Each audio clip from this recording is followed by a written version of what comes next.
Baik, pemirsa, kita lanjutkan. Bang Iqbal, tanggapan Bang Iqbal kalau kemudian anggaplah ini rupanya ada yang melempar wacana penambahan sampai 40 kementerian, test the water atau ternyata apa nih? Saya kira politik apa? isu-isu yang berada di dalam kan juga nyampe-nyampe keluar lah ya. Bagaimana ada bocor-bocor halus bocor-bocornya sampai ada partai non parlemen yang statement ya kan, nggak boleh ada partai A masuk. PKS baliknya ke dia ya kan? lagi nih. Padahal partainya nggak lolos parlemen. Harusnya kalau Bang Habib yang ngomong tuh nggak apa-apa, karena dia pemenang ya kan. Ini partai nggak lolos aja berani-beraninya nolak orang masuk.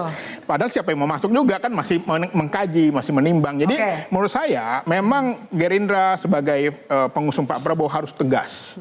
Kalau memang nomenklaturnya sekian, udah sekian, non parlemen nggak usah, kayak Gelora nggak usah misalnya kan, tegas aja gitu loh. Jangan nanti dia ngomong, kan minggu lalu di sini ngomong jelek-jelekin PKS begini begitu, padahal kan dia partai nggak lolos gitu loh. Ngapain dia ngomong partai yang lolos? Ini urusan orang di parlemen nih, ini yang nggak lolos ngomong belakangan aja. Perbaiki diri dulu lah. Iya, gitu. belajarlah dulu sama yang lolos, belajarlah sama yang lolos gimana ya kan. Jadi menurut saya etika-etika politik itu harus dijaga juga. Dan itu mungkin kontraproduktif dengan apa yang ingin dilakukan Pak Prabowo. Betul, Mas Habib aja nggak ada reaksi kok, santai aja kok. Jadi justru kita ingin ditertibkan lah partai-partai non parlemen yang basic ini ya kan, supaya dia menata diri dan berkaca. Oke, itu aja. Iya. Oke, baik, itu agak muatan pesan curhatnya lebih banyak daripada statementnya. Oke, baik, Mas Adi ngeliatnya seperti apa? Apa kemudian ini kan prosesnya Mas Adi masih sampai Oktober loh, ya kan? Jangan sampai kemudian kalimat-kalimat yang kontraproduktif, baik salah tanggap, praduga, atau mungkin kalau tadi PKS bilangnya partai non parlemen yang suaranya lebih nyaring daripada penang pemilunya gitu. Ya saya kira memang ini bagian dari testing the water ya. Sekalipun belum ada pernyataan resmi dari partai pemenang atau presiden terpilih soal penambahan nomenklatur, tapi kan partai-partai pendukung ini mulai speak up soal urgensi memecah sejumlah kementerian yang selama ini memang overlapping. Saya termasuk yang setuju misalnya soal riset dan teknologi itu nggak bisa dia digabungkan dengan pendidikan dan kebudayaan. Itu dua nomenklatur yang saya kira memang tidak efektif. Termasuk misalnya butuh juga kementerian yang terkait dengan bagaimana makan siang gratis dan susu. Itu tidak bisa ditempelkan dengan kementerian yang lain karena di situ ada postur tentang keuangan, bagaimana cara memenuhi kebutuhan makan siang gratis dan seterusnya. Itu nggak bisa dikait-kaitkan dengan kementerian yang lain. Termasuk misalnya soal, saya membayangkan harus ada satu kementerian khusus yang bicara tentang ini ancaman kita ke depan, soal ketahanan pangan. Bagi saya ini penting supaya dia fokus bagaimana 15-20 tahun yang akan datang. Kita kan punya problem pangan. Terutama misalnya kita tidak lagi menjadi negara yang mau impor dari yang lain. Nah, saya mau mensimulasikan soal gangguan yang disampaikan dari tadi. Ketika Bang Herzaki bicara tentang nomenklatur kementerian, butuh penambahan demi bagaimana mengakselerasi visi misi Prabowo dan Gibran. Bang Kiko sama Bang Iqbal protes, itu contoh gangguan itu, Bi.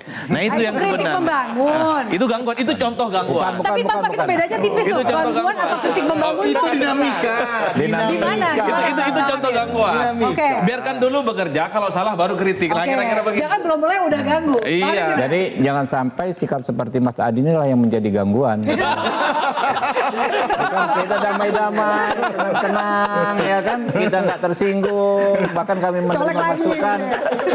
Diadu sama Mas Adi. Nah, jadi memang udahlah saya pikir ya soal kementerian, kembali soal kementerian, kembali kebutuhannya seperti apa. Saya juga nggak katakan bahwa tidak ada pemikiran sama sekali, karena ini dinamika yang berkembang, ya bukan hanya saat ini, sebelum pemilu pun sudah banyak berkembang dinamika bahwa perlu ada revisi dalam konteks jumlah bahkan disebutkan, dan ini terus kami kaji. Bukan sekedar testing the water ini Pak Adi, Pak. Oh bukan, justru udah masuk kajian. Bukan, justru kami ingin belanja pendapat, belanja kritikan, belanja masukan dari rekan-rekan ini semua, termasuk dari Mbak Afi, seperti apa. Bukan cek ombak lagi, kita minta ombak yang datang dulu. Kita pengen mendatangkan ombaknya seperti apa. Kita pengen lihat masalahnya seperti apa ya. Kalau ditambah masalahnya yang akan timbul seperti apa, kan akan muncul gitu kan. Kalau nggak ditambah, masalah yang ada seperti apa. Kurang lebih begitu. Itu waktu yang sekarang ini digunakan justru kita untuk mengkaji itu. Belanja kritik, bukan belanja masalah lagi, belanja kritik kita. Mas Herzaki atau Bang Habib, bagaimana kemudian bisa menepis bahwa ini urusan cuma bagi-bagi, politik akomodatif, bagi-bagi aja gitu, biar semua bisa tanda kutip dirangkul dan nggak mengganggu juga. Ya, tadi Bang Habib sudah menjelaskan. Nggak apa-apa juga. Nggak, ini kan ada wacana ya, itu kan juga bagi-bagi itu. Ya. Dibilang kita menambah jumlah menteri untuk merangkul, menurut saya nggak salah juga. Ya kan, itu kan realitas politik, ya kan. Tapi jangan berhenti di situ. supaya nggak diganggu. Itu konteks yang lebih tinggi. Jauhnya apa? Merangkul supaya adem, supaya guyup, supaya rukun. Bener dong. Ya. Tapi rukunnya untuk apa? Bukan sekedar mempertahankan kekuasaan yang 5 tahun ini, tapi supaya kita semua bisa kerja ya, supaya bisa maksimal. Oke. Kurang lebih begitu. Jadi nggak perlu dipertentangkan. Apa yang menjadi keniscayaan politik ya, namanya bagi-bagi kekuasaan dengan Itu target pasti kita terjadi. sebagai bangsa. Oke. Nggak perlu dipertentangkan menurut saya, sepanjang nggak hanya berhenti di situ. Oke. PKS setuju, PDP setuju? Ya saya kira ini kan ceritanya kenapa jadi cyber. Karena pernah sejarah. Ketika Pak Prabowo mengenalkan Budiman Sujatmiko, dia bilang, sorry gue dulu dapat perintah ngejar-ngejar lo. Itu yang mungkin akhirnya masyarakat alarmnya, jangan-jangan Pak Prabowo mau ngejar-ngejar lagi nih gitu kan. Itu yang harus menurut saya diklarifikasikan. Makanya statement itu jangan lagi lah ke depannya. Udahlah. Jadi harusnya statementnya seperti apa? Yang adem-adem aja.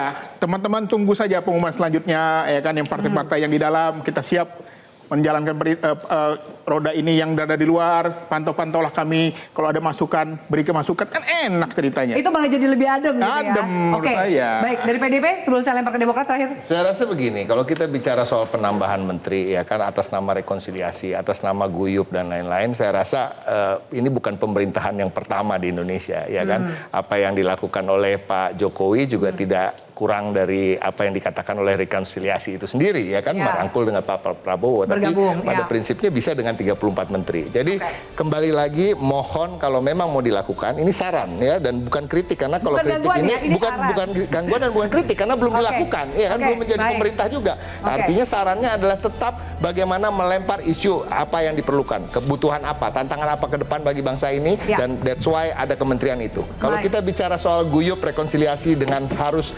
menarik jumlah menteri sekian banyak, saya rasa itu hanya menunjukkan pemimpinan yang kurang kuat. Oke, baik. Mas Zaky, sorry kita waktunya terbatas. Terima kasih banyak untuk diskusi kita yang menarik pada malam hari ini pemirsa. Dan juga memang kita tahu upaya memajukan bangsa bisa lewat banyak cara. Bekerja sama dengan pemerintah atau bahkan berada di luar.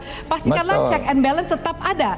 Tapi pernyataan para elit juga harus dijaga supaya nggak ada praduga yang bikin suasana jadi tambah gerah. Apapun formulanya, kepentingan rakyat tetap yang utama. Saya Afril Malik undur diri. Selamat malam, sampai jumpa.